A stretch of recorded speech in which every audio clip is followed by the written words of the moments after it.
Rachel from 7 and All, and today I'm going to be showing you a homeschool haul of a bunch of homeschool stuff we just got from The Good and the Beautiful. Now I know what you're thinking. What? Another homeschool haul? Really? And yes, really. We have a lot of kids and we do a lot of schoolwork. I know some homeschool families are like, oh, you know, you don't have to do schoolwork all the time. You don't actually need to do all that much to learn. But we really like schoolwork. So we probably do more than average for a homeschool family. You know, why use one math curriculum when you can use two? That tends to be our philosophy. We just have fun with it. We like to try different things out. Sometimes something works for one kid and use it for that kid, but we use a different curriculum for someone else. Now, this is something that's completely new to us. We've never tried The Good and the Beautiful before. I've heard of it a lot, and I have been very skeptical about trying it. I don't know, part of it's just probably my ornery personality. Whenever something's really popular, it takes me a long time to try to give it a try. I mean, when skinny jeans were popular, I refused to wear them for like so many years until finally I tried them and I was like, hey, I look really good in skinny jeans. So, part of it's just that. Part of it is, you know, you don't know what something's like, you don't know what works. It's kind of hard to make that jump to trying something new, and it always feels like a gamble, and it still is a gamble. Right now, because we're overseas and because of everything going on in the world, we're not able to just go shopping at a bookstore. We're not able to order books the same way that we might normally order books because we can't have books shipped to where we live right now. So PDF curriculums, just by the fact that they are PDFs, are kind of having supremacy in our choices this year. And also, I think we kind of got to a point where we wanted to see what else was out there, wanted to try some new things. We have a couple of kids who are struggling with math and some concepts there, so we wanted to try, is there another way that just might happen to stick for them? Not that it's a better way or a better curriculum, but maybe something else will really help to make the math facts stick, will help to get the concepts to work in their minds. So I think it's worth it to try new things sometimes, and I'll show you what we got. Now, like I said, we bought all PDF curriculum from them, and then we just had it printed at a little local ma and pa print shop here. And this one is the Language Arts and Literature Level 1 course book. And they actually did bind it with spiral binding like this, but they put too many pages into a binder and it was all coming apart. So we went ahead and put it in a 3-ring binder in page protectors, and that should keep it in good condition. So this is their level 1. I'm planning to use it with the first grader. There's information here for the teacher to begin with, what's in the first unit before getting into lesson 1. And one thing that's really nice that I'm noticing, they have kind of just specific directions. You check off this, you do this, you check it off, you do this, you check it off. So it's kind of going step by step. And this is going to be quite a bit different than the language curriculum we have been using. Oh, and then we're on to lesson 2. So that doesn't seem too long. I had kind of heard some things about long lessons, but that seems very doable. Little game here, long vowels and short vowels. Independent practice, we've got poetry.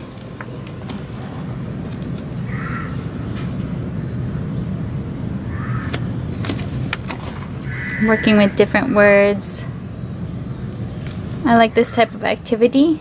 So they have to copy the sentence, but then they write out the words represented by the pictures. So I don't own any dogs, and they have to spell dogs by themselves. So simple activities. And of course the art that The Good and the Beautiful is known for. If you hear cars, I'm sorry. I'm filming this outside, as I sometimes do, to escape from the babies. So we don't have babies climbing all over the books, you know. So that's kind of a look inside what this looks like. Oh, snowflakes. We do not have any snowflakes here. where we live, but I'm sure the kids will still like it.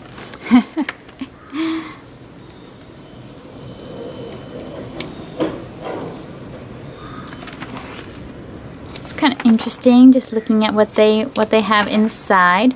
So this goes with this reader. And the reader is kind of one of the things I was more skeptical about with The Good and the Beautiful. Of course, they have their whole emphasis on like literature that is good and beautiful for children to learn from. And I get that, and I get the purpose of it, but for me personally, I am not totally on the side of kids need to just read about beautiful and good things, like the whole old-fashioned moral stories of good little Jimmy and then good things happened to him because he was good type of thing, which I haven't really read these yet, but hopefully they're a bit more complex than that.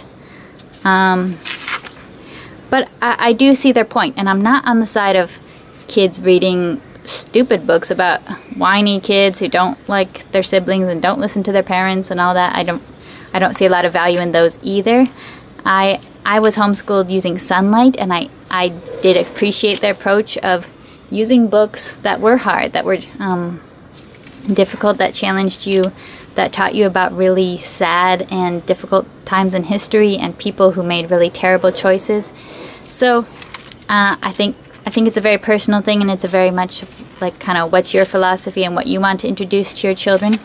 When my mom saw the reading book, she was very happy with it. She thinks it'll be a really great reading book for the kids, and she does kind of like the moral stories. I have more of a darker sense of humor, so I think they kind of amuse me sometimes, a little bit in the way that they're not supposed to or something. I am not 100% on the kids should only read about good and beautiful things, because I do think that there's a lot of learning that can happen when we read books that challenge us and read books from different perspectives. Like, I'm not opposed to a book with a couple of swear words in it. Of course, if I'm reading it aloud, I am the type of person who's just going to skip it. So, you know, we all have what our values are with learning. And I think my own value tends to be I want to read good books, even if the good books are talking about hard times in history and hard decisions that people have had to make and difficult things. Of course, with younger children, like first grade, you're not going to be doing this so much anyways. It's probably more at the upper elementary, middle school, and high school level that it would be different. Of course, for little kids, for young readers, you would just be doing simple books.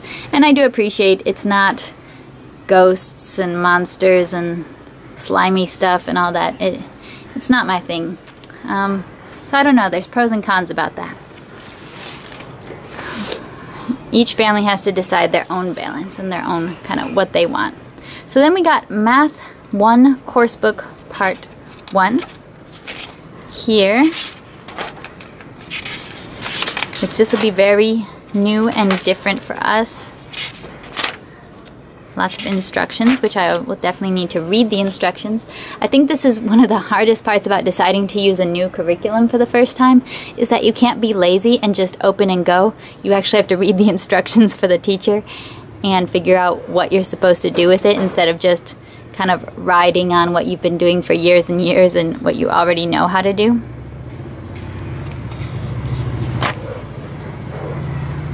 So again, I don't know how to use this exactly yet. This is my first impression, just looking at it here. Lesson 1, months of the year. This will be great because the first grader does not know his months of the year yet. So we have the same kind of check mark system. One more, one less. Looks like they're integrating a couple different types of just skills, simple math topics, while the main focus is months of the year. Ooh, writing the numbers, and looks like we're matching it to the leaves. That's cool. Equal and not equal is lesson 2.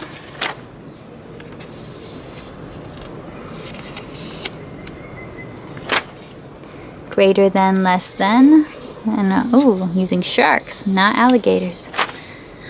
I'm sure they will like that. Baby shark is popular. After being around so many years. And continuing patterns, one more. Ooh, dot to dot.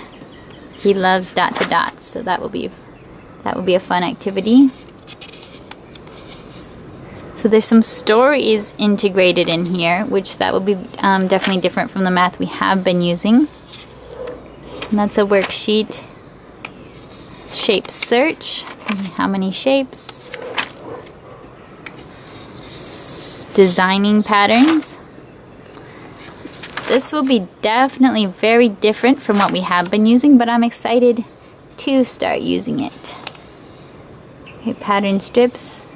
Ooh, nature activity. Bringing in nature, that's fun. Looking at this, I think it's going to be a lot of fun. I don't know, like, I would have to look and see exactly what everything is being covered. I feel like it's a little bit less rigorous or less fast-paced than the first grade we have been using, which is from Rebecca. But it looks more interactive and more fun. It's probably also more teacher-heavy, just is the impression I'm getting. And this first grade comes with a planner, which seems to be kind of building a calendar. So as you go, building awareness of the months of the year.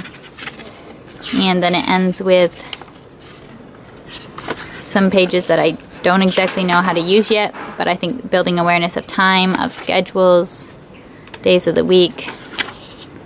So, well, again, I have to actually read the beginning. You don't get to be lazy when you choose a new curriculum. So if you want to be lazy, stick with the curriculum you have.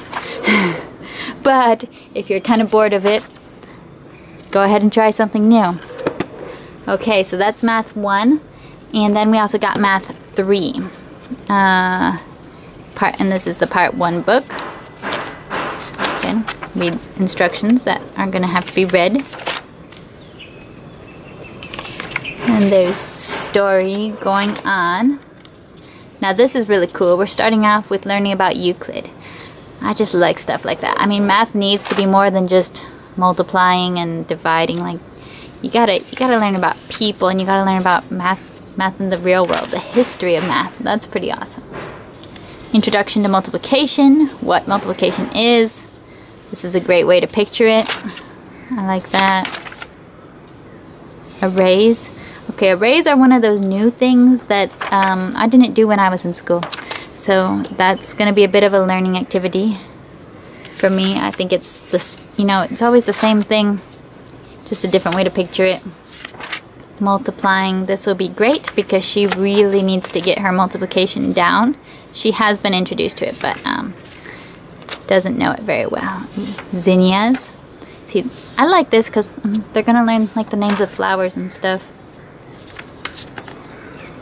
So it's like we go through a lesson and there's talking involved, there's practice involved, there's math journal, which here's the math journal, and this is one of the parts that I think is coolest about this, is they basically fill out their own definition / reference book for math,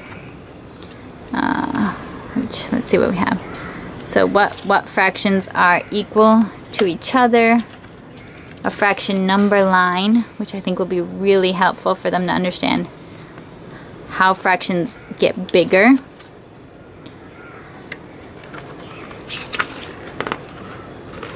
So that 2D shapes, name, sides, vertices, angles, polygons, quadrilaterals, types of lines. I think this will be really great for building vocabulary. Measuring. I don't know if measuring is such a struggle in your homeschool, but it has been a struggle recently in our homeschool. I was a bit surprised by that. I thought measuring's easy. It's just memorization. How hard could it be? All the conversions and everything. What type of units you use. So I think this would be great. We've actually kind of implemented something like this in our homeschool already, just having them write down what units measure, what types of like length or volume, or we've had them write down conversions in just little notebooks so that they can reference them themselves. But I think this is going to be a really cool resource to fill out, and I'm excited to use this. Like, this book is pretty neat. And to go with the math. Both maths came with like activity guides here, and then there's instructions.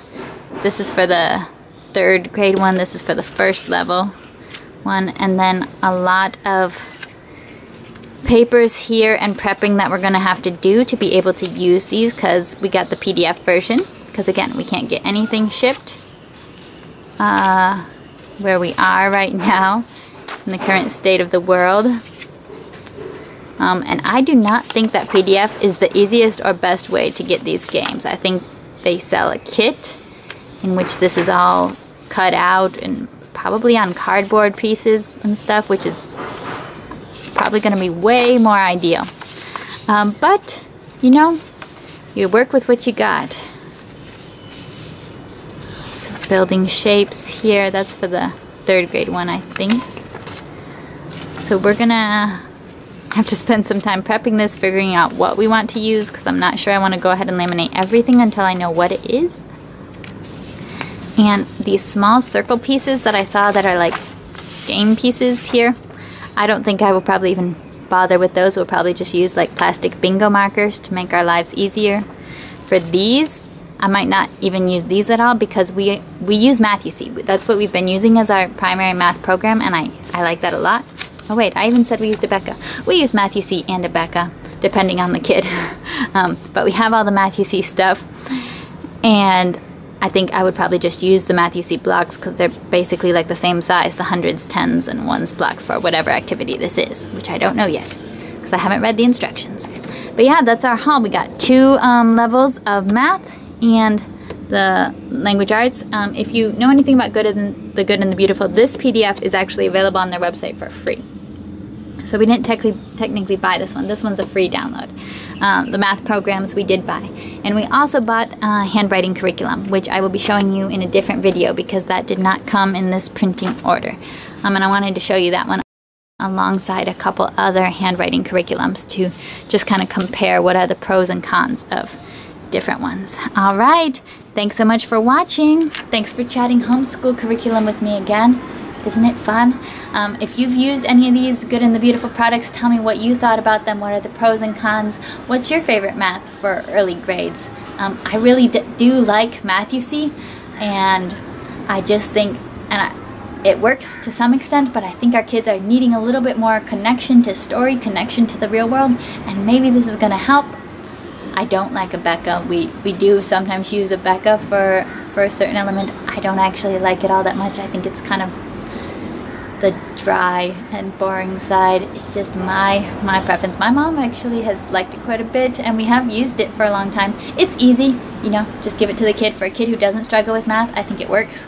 It's just not fun. And some kids don't need math to be fun. I didn't actually need math to be fun when I was a kid. But kind of as a teacher, for some reason I like it to be fun. Alright guys, talk to you later. If you like this video, do give it a thumbs up, and do subscribe to our channel, 7 and all. Bye!